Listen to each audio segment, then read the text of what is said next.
Welcome back to the GSL Up and Down matches with Caldor and Wolf. Up next, we have a TVT. It is going to be Finn up against, who is his opponent? He's up against Bomber, right? Yeah, okay. And well, here are our results so far. Exactly. So just a quick overlook. We have 2 players without a loss. It's Curious and Maru. And well, Bomber and Alive, they are holding on for dear life here. Both of them without a single win. Bomber, if he's going to lose the next game, he's basically out. Yeah. Consider also, for those of you guys who may be newer or don't understand, we had a 5-person group yesterday, if I'm not mistaken, and today is 6. Yep. And so, still only 2 players get out of this group, so it's a tougher group than the one we saw yesterday. And right now, Curious and Maru looking the clear favorites to take it. Just a few more wins and they'll be out of there, but things could change very quickly because we're basically only not even halfway done with our matches for the night. We're 6 out of 15 potential ones done here, so just keep that in mind. The night is not over yet. Bomber versus Finn here. Finn, so far, I mean, in his earlier match, he looked really dominant, but it was more so his opponent's build order that led to his demise. Just to give you a quick preview to what we have after this game, it's going to be Curious against Maru, and this should be pretty intense, yeah, especially neither because of them can go 3-0. Exactly, both of them don't have a single loss just yet, and this will change in the match after our Terran versus Terran. But now we focus a bit on Bomber against Finn. Finn, as mentioned before, is teamless right now. I'm pretty sure that he's going to be picked up by a team very soon. Definitely a very strong player here, but the map is going to be Cloud Kingdom, and we are heading into the match. Another Terran mirror match today at the GSL Up and Downs. Bomber against Finn, Caldor and Wolf.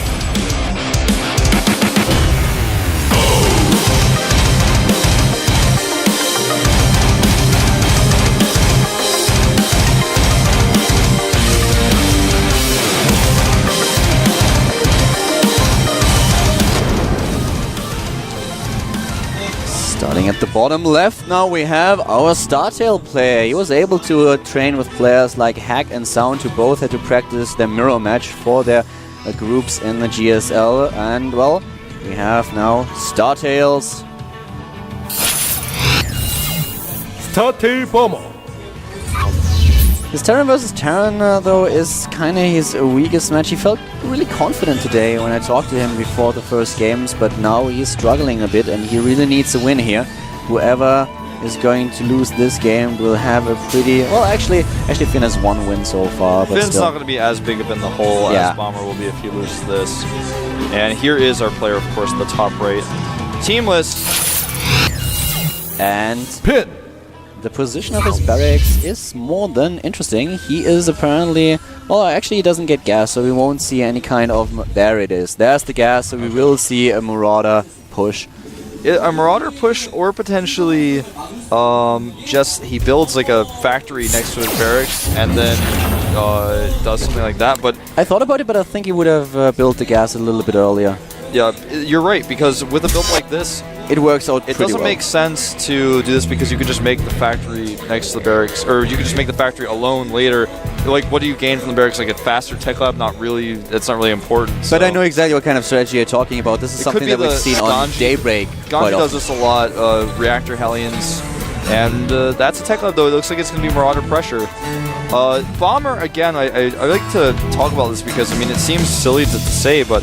Oh, he's actually taking a second gas really quick here, Caldor. This is really interesting. How does Bomber feel when he comes in his base and he sees no barracks and double gas?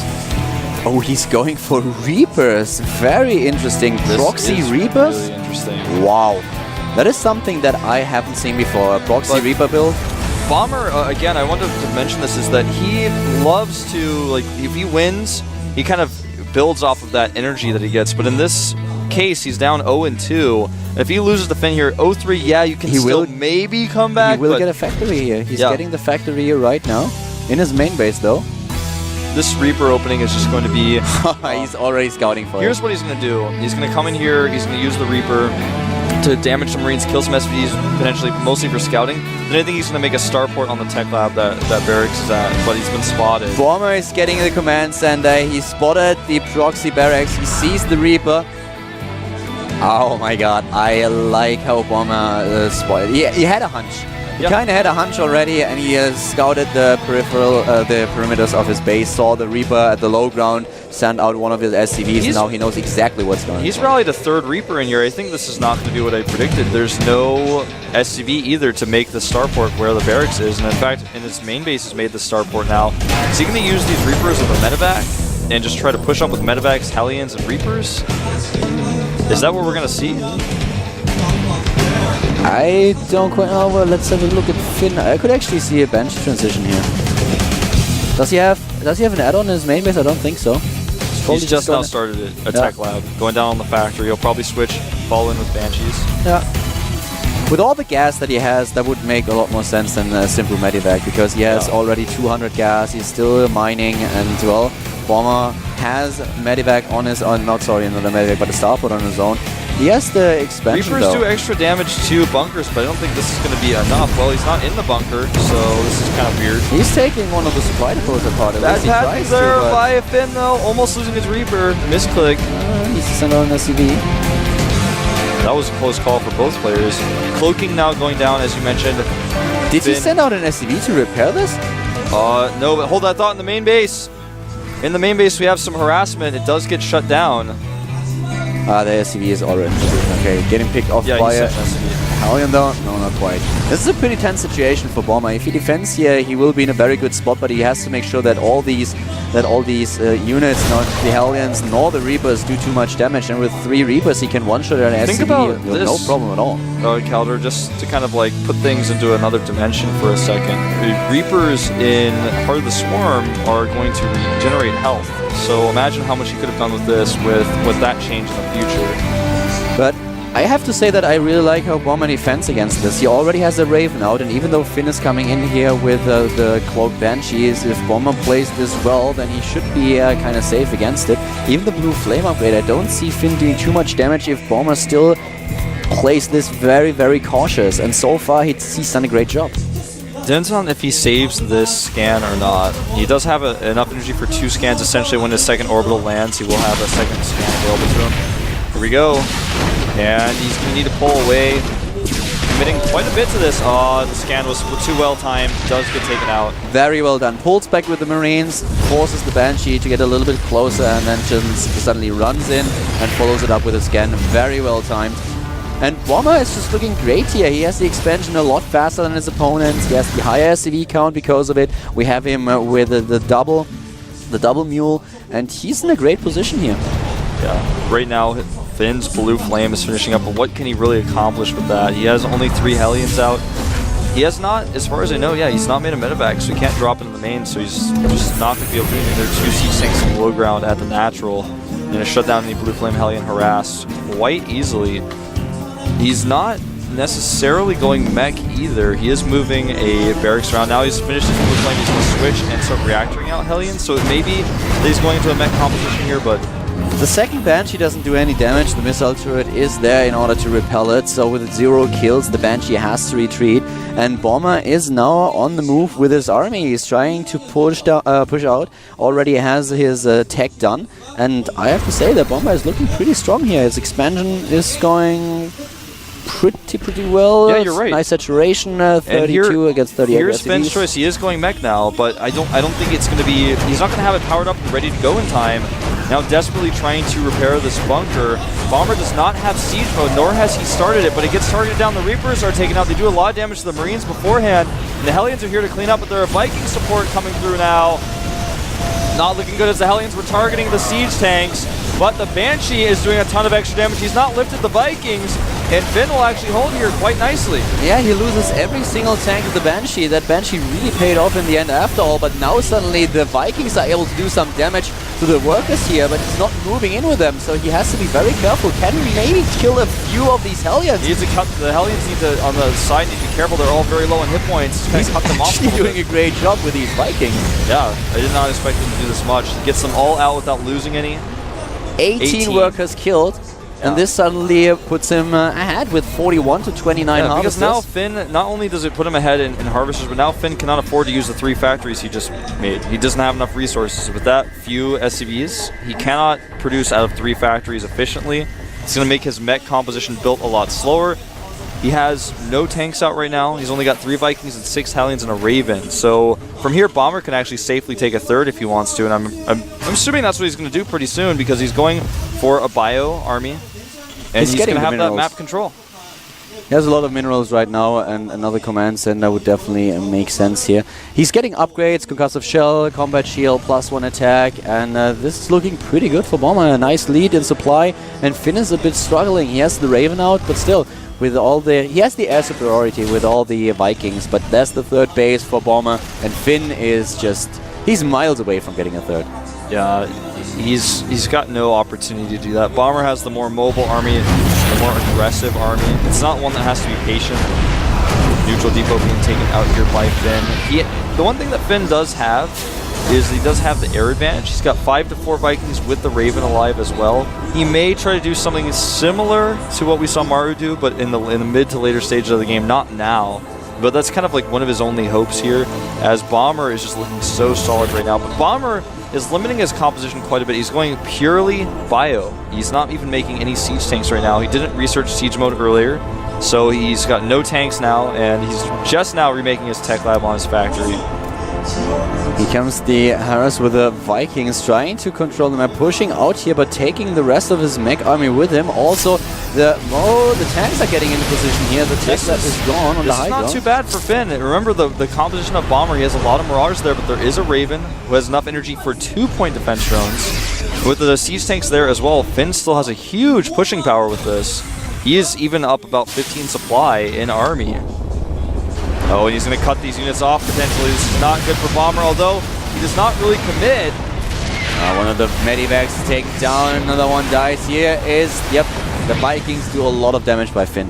His unit composition is really strong, so Bomber has to be careful. Even though he has the better economy and he has a decently overall supply, he is, I don't want to say helpless against the army composition that Finn has right now, but he has to catch him in a really bad spot when he is unsieging the tanks, for example. He has to hope on Finn's impatience, basically. Yeah.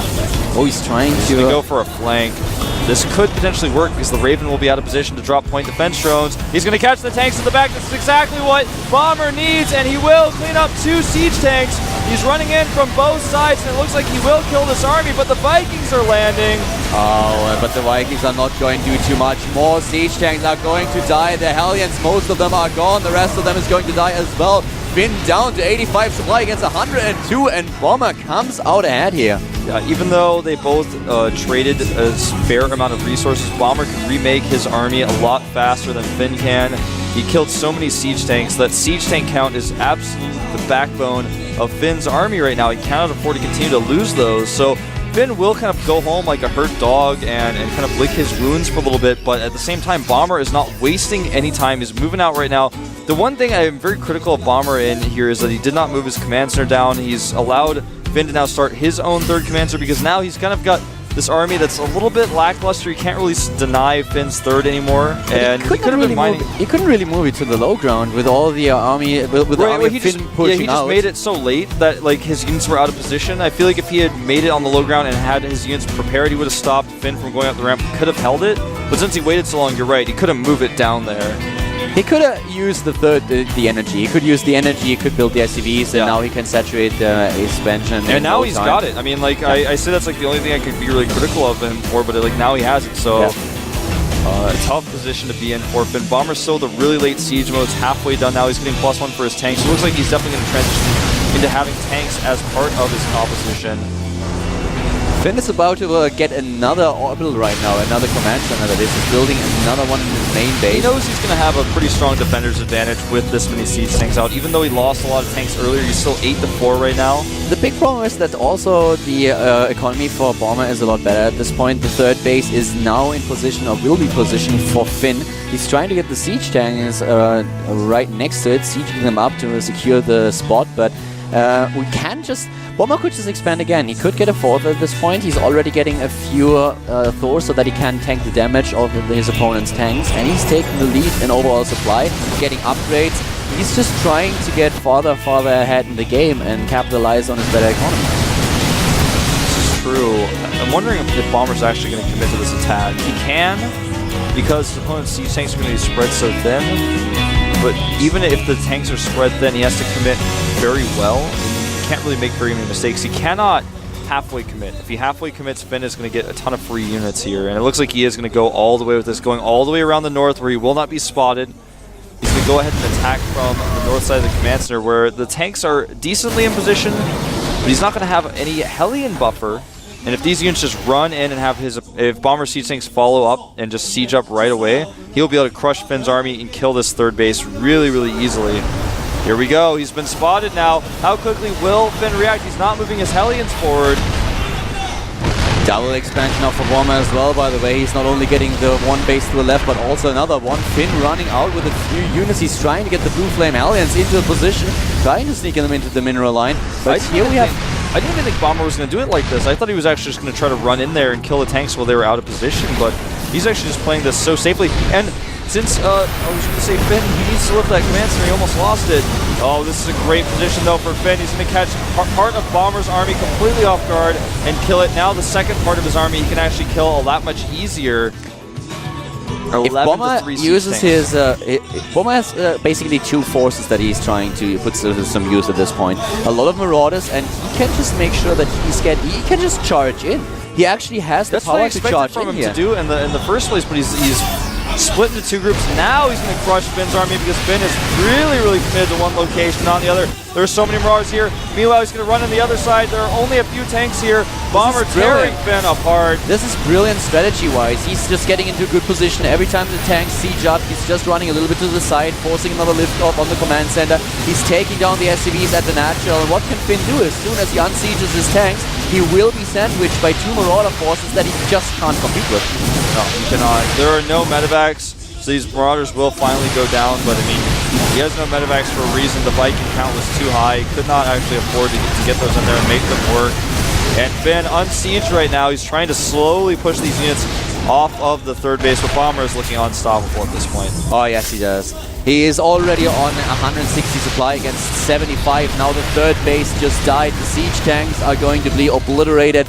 Bomber is doubling his opponent's supply. And with the third base gone, Finn Types G leaves the game, which puts Bomber par with Finn. Both of them now with 1 win and 2 losses.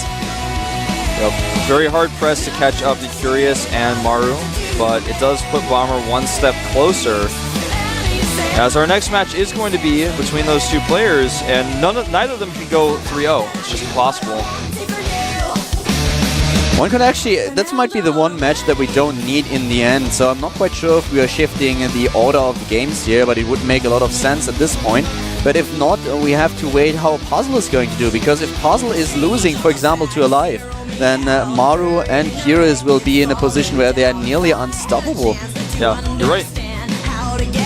The next two matches of these two players will basically decide who's going to advance. So the next match, we have Curious against Maru. After this game, we have Maru against Bomber and Curious against Alive. I feel like those two games could already decide the day. Yeah, they could, because if they get, I mean, if you get that much of a running start, and then you like already cross the finish line, and it is like the only way you can lose if you get disqualified or something. Okay, so we have Curious against Maru coming up. Yep, they are going to play it. It's going to be on Atlanta Space Bear, a huge map, and Maru in his TVZ has shown some really, really creative play. We saw the Ravens. I mean, that's something we talk about all the time, but why not? I mean, like, it was cool to see. It was cool to see. It makes so much more sense with the new changes to the Queen, because right now Zergs are getting insane with their creep spread. They are just spreading creep like madman. It's incredible to see. Dongrigu spreading his creep like crazy right before I left. And then Dongrigu came with me to MLG and showed it there. We saw Symbol doing the same at MLG as well. A ton of creep spread these days. On a map like this, it's even more important because the map is so huge. Very difficult to use the Hellions with that new Queen range. Curious against Maru. This is going to be a good one, guys. Startail against Prime. Who do you think is going to take this match, in fact? I want to say Curious, actually. The map, I feel, favors Curious a little bit, but for some reason I always see Zerg players die to Terrans because they don't really react well to the Hellions that a lot of Terran players tend to build lately on this map. Like double Reactor Factory Hellions, sometimes even with the Blue Flame. I would give the advantage to I don't know. The map is in favor of Curious, but I think that Maru right now is probably the stronger player. I'm thinking that Curious is going to take it though. We will see. Only one of these players will walk away 3-0. Will it be Maru? Will it be Curious? Let's find out at the GSL up and down matches with Caldor and